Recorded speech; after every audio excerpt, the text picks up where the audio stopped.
የፊልማችን ታሪክ የሚጀምረው አሜሪካ ውስጥ በሚገኘው ማሪን ኮርፕስ በሚባለው የጦር ኃይል ውስጥ የሚገኙ ወታደሮች ለግዳጅ እየተዘጋጁ እናያለን። ከወታደሮቹ መካከል አንዱ የሆነውም ካፒቴን ሳም ኬይል ይባላል። ከ4 ቀን በኋላም ወደ አፍጋኒስታን እንደሚሄድ ተናግሮታል። እሱም በጣም አንጀት የሚበላ ደብዳቤ ለሚስቱ እየጻፈላት ነው። ድንገት ከአፍጋኒስታን መመለስ ባይችል አስክሬኑን ወደ ሚስቱ እንዲልኩለት የሚገልጽ ደብዳቤ ነበረ። ጽፎ እንደጨረሰም ለዋና አዛዡ ሰጠው። በልቡ ግን ወደ ቤቱ ስለሚመለስ ደብዳቤው ለሚስቱ እንደማይደርሳት እያሰበ ነበረ። ከዛም ሳም ወደ ቤቱ ተመለሰም። የሳም ቤተሰብ በአካባቢው ለሚገኙ ሰዎች ሮል ሞዴል የሚያስብል ትዳር ያለው ሰው ነው። ግሬስ የምትባል ቆንጆዬ ሚስትና 2 ልጆች አሉት። ኢዛቤላና ማጊ ይባላሉ። ሳም ታናሽ ወንድም አለው፣ ቶሚ ይባላል። ቶሚ የሳም ተቃራኒ ነው። በቅርቡ ነበረ በባንክ ዘረፋ ተከሶ ከእስር ቤት የተፈታው። እንደተፈታም ሳም ተቀበለውና በመኪና ወደ ቤቱ ወሰደው። የቶሚን መፈታት በማስመልከት ግሬስ መጠነኛ ድግስ ቤት ውስጥ አዘጋጅታ ነበረ። ቶሚ ቤት እንደደረሰም ትንሿ የወንድሙ ልጅ በሩን ከፈተችለት። ወዲያው እንዳየችውም ለእናቷ እንደማትወደው ነገረቻት። በምግብ ጠረጴዛ ዙሪያ ከተሰበሰቡ በኋላ አባታቸው የአንደኛው መፈታትና የሁለተኛው ልጅ ደግሞ በሄደበት ሁሉ መልካም ነገር እንዲያጋጥመው ተመኝቶ ማዕዳቸውን ተቋደሱ። በመሃልም አባታቸው ሳምንና ቶሚን እያነጻጸረ ቶሚ ሁል ጊዜ ሕግ ስለሚጥስ በጣም እንደሚናደድበትና ሳም ደግሞ ሀገሩን ያስከበረ ጀግና ስለሆነ በጣም እንደሚኮራበት ተናገረ። ይህ ንጽጽርም በጣም እየተጋጋለ በመጨረሻ ላይ ወደ ክርክር ተቀየረ። አባትየውም ማዕዱን ጥሎ ተነሳ። በስተመጨረሻም ቶሚ ወደ ቤት ሲሄድ ሳም ራሱን እንዲጠብቅ ነገረው። የዛን ቀን ምሽትም ሳም እጁ ላይ ያለውን ቀለበት አውልቆ ለግሬስ ሰጣት። እሷም አንገቷ ጋር አደረገችው። በጣም እንደምታፈቅረውም ነገረችው። ከ5 ቀን በኋላም ሳም ወደ አፍጋኒስታን ሄዷል። በአፍጋኒስታን በረሃዎች ላይም መኪናቸውን እያሽከረከሩ ነው። ነገር ግን ቤት ያለ ያህል ስሜት ነበር እየተሰማው የነበረው። በመንገድ ላይ የጋዩ የወታደር መኪኖችን በስልኩ እየቀረጸ ነበረ። ከትንሽ ጊዜ በኋላም እሱንና ሌሎች የቡድን አባሎችን የያዘ አውሮፕላን ከርቀት ተመቶ ይጋያል። ከዛም ተከስክሶ ይወድቃል። በሌላ ትዕይንት ግሬስ ገላዋን እየታጠበች ነበረ። ከዛም በር ተንኳኳና ልጃቸው ማጊ በሩን ከፈተችው። በሩ ላይም 2 የማዕረግ ልብስ የለበሱ ወታደሮች ቆመዋል። ወታደሮችም የባለቤቷን ማረፍ ሊያረዷት ይመጣሉ። ግሬስ ሁኔታውን ማመን አቅቷታል። በተደጋጋሚ የሳምን የድሮ ቪዲዮዎችን ቁጭ ብላ ማየትና ስልኩ ላይም አብዝታ ተደውል ነበረ። የዛን ቀን ምሽትም ቶሚ ሰክሮ ወደ ቤት መጣ። ከዚህ በፊት ወስዶት የነበረውን መኪና ሊመልስ ወደ ቤታቸው መጣ። እሱም ሲያሽከረክር የፊት ለፊት መብራቱን ሰብሮት እንደነበረ በዛም እንድትቆጣው ፈልጎ ነበረ። ግሬስ ግን የወንድሙን ማረፍ ነገረችው። እሱም እስከዚህ ሰዓት ድረስ የወንድሙን ማረፍ አልሰማም ነበረ። ምክንያቱም ቀኑን ሙሉ ስልኩን ዘግቶ ስለነበረ ማንም ሊያገኘው አልቻለም። ቶምም ግሬስ ላይ በጣም ጮኸባት። መጀመሪያውንም ወደ አፍጋኒስታን መላክ እንዳልነበረባቸው አሳወቃት። ከዛም ወደ እናትና አባቱ ቤት ተመለሰ። ነገር ግን ወደ ውስጥ አልገባም ነበረ። በረንዳ ላይ ተቀመጠ። ከዛም የእንጀራ እናቱ መጣችና ወደ ውስጥ አስገባችው። በነጋታው የቀብር ስነስርዓቱ ከተካሄደ በኋላም የወታደሮቹ አለቃ ከዚህ በፊት ሳም ሰጥቶት የነበረውን የሀዘን ደብዳቤ ለግሬስ ሰጣት። በሌላ በኩል ደግሞ ሄንክ አባታቸው ከቀብሩ በኋላ ከኪሱ አልኮል አውጥቶ መጠጣት ጀመረ። ይህንን ያየውም ቶሚ መኪና ማሽከርከር ስለማይችል ቁልፉ ሰጡት። እሱ ቤቱ እንዳደርሰው አባቱን ጠየቀው። አባቱ ሄንክም እንደለመደበት ከሳም ጋር ማወዳደር ጀመረ። የዚህን ጊዜ ግን ቶም ዝም አላለውም ነበረ። አባቱ ጥሩ አባት እንዳልነበረና ሳምን በማይረቡ የጦርነት ወሬዎች ጭንቅላቱን እንደሞላውና ለዚህ እንደዳረገውም ነገረው። ሄንክም በንዴት ወደ ቤቱ ሄደ። ግሬስን ቤት ከገባች በኋላ አዛዡ የሰጣትን ደብዳቤ በእጇ ይዘው እናያለን። ነገር ግን በጣም ስለፈራች ልታነበው አልፈለገችም።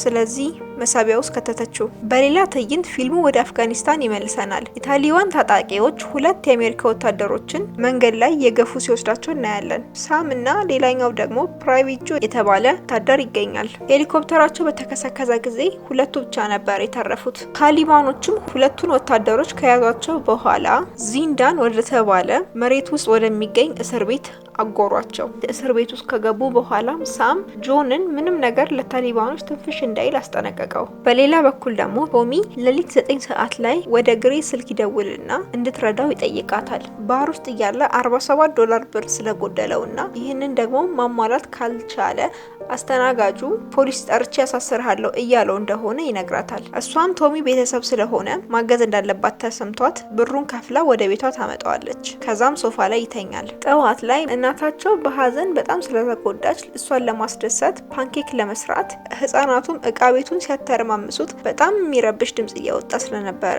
ቶሚ እንዲያቆም ይጠይቃቸዋል። ነገር ግን ትንሿ ኢዛቤላ ልትሰማው ፈቃደኛ አልነበረችም። ቶሚም ከእንቅልፉ ተነሳ። በመቀጠልም ሄንክ ወደ ቤት መጣ።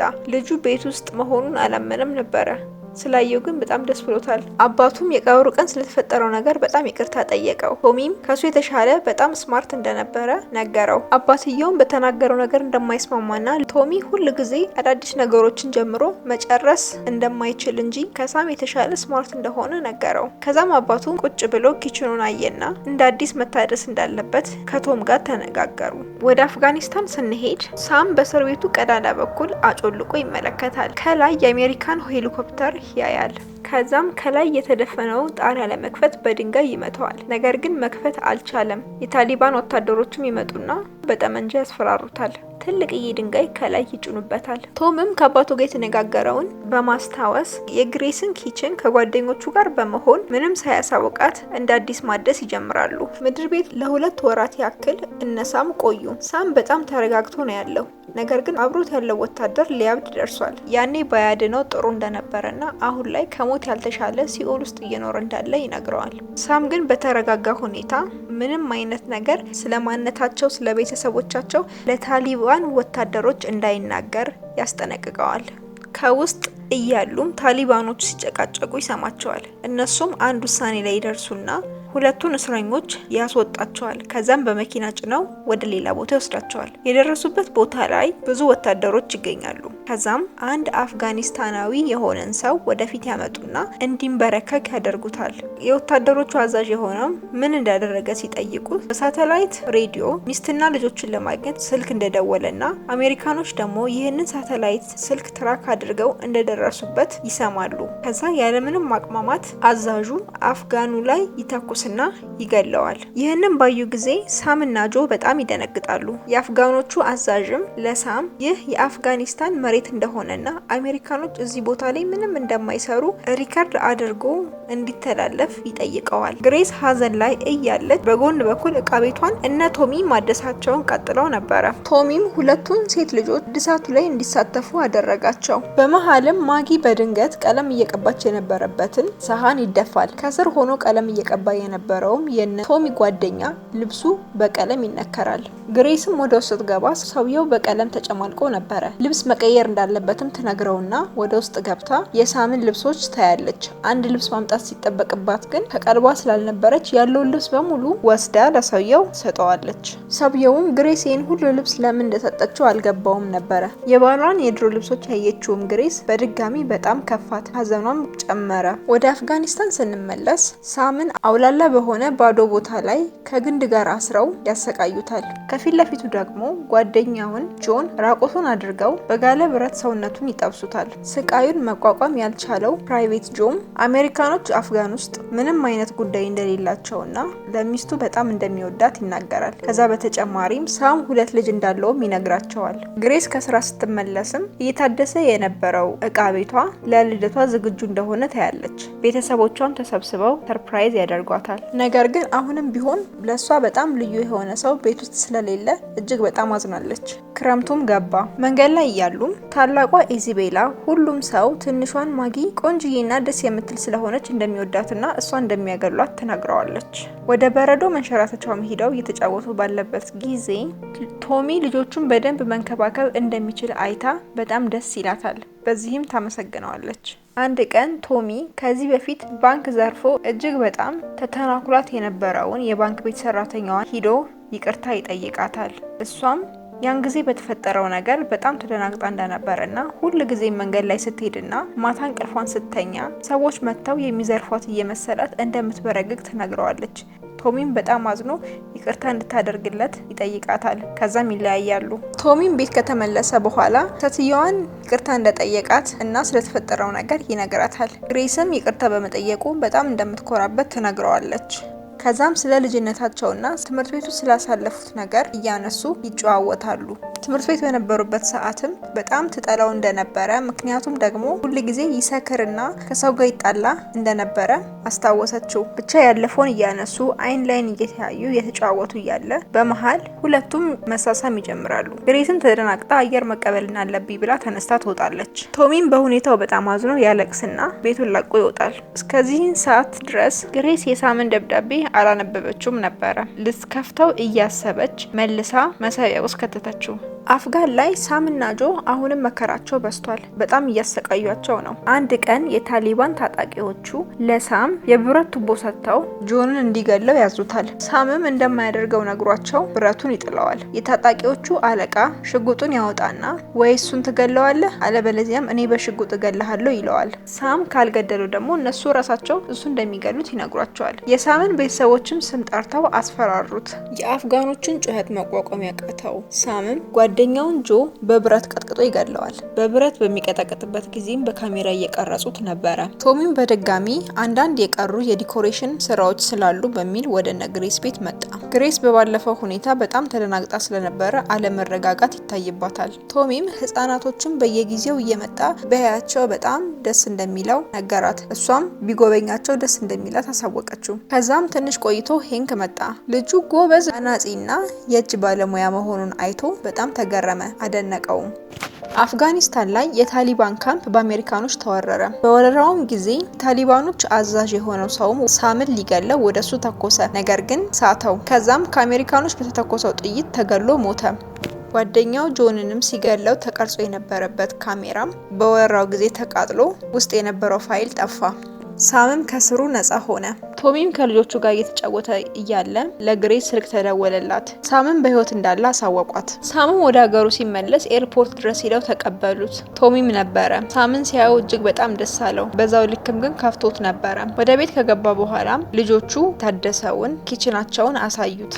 ቶሚና ጓደኞቹም እንዳደሱት ነገሩት። አልጋ ላይም ወጥቶ ሁለቱ ልጆቹንና ሚስቶቹን አቀፋቸው። ማታ ላይም ሳም ጺሙን እየላጨ ባለበት ሰዓት ግሬስ ከኋላ ትመጣና ከጀርባው ያሉ ቁስሎችን ትስማቸዋለች። ሳም ግን በጣም ደንዝዞ ነበረ። ከሱ ዞር እንድትልለት ይጠይቃታል። የሳም ለውጥ በጣም የሚታይና ግልጽም ነበረ። ቶምም ጋዜጣ እያነበበ በነበረበት ጊዜ የጆን አሟሟት የሚገልጽ አርዕስት ያያል። አባቱ ሄንክም የልጁ ጸባይ መቀያየሩን አይቶ ወደ ሳም ይሄዳል። ነገርየው በጣም ኖርማል እንደሆነና እሱም ከቪየትናም ጦርነት መልስ ከልጆቹ ጋር ያን ያህል ብዙ ግንኙነት እንዳልነበረው ያስረዳዋል። የበረዶ መጫወቻ ላይም ቶሚ ከልጆቹና ከግሬስ ጋር ያለውን ሁኔታ ያያል። ቶሚም ከጨዋታው ተመልሶ አጠገቡ ሲቀመጥ ከቤተሰቦቹ ጋር ሲታይ ምርጥ እንደሆነና እሱ ባልነበረበት ጊዜም ቤተሰቦች ስለተንከባከበለት ያመሰግነዋል። ቶምም እንደዚህ እንደሚሆን እንዳልጠበቀና ግሬስም ጥሩ እንደሆነች ይነግረዋል። ከዛ በድንገትም ሳም ድንገተኛ የሆነውን ጥያቄ ጠይቀዋል።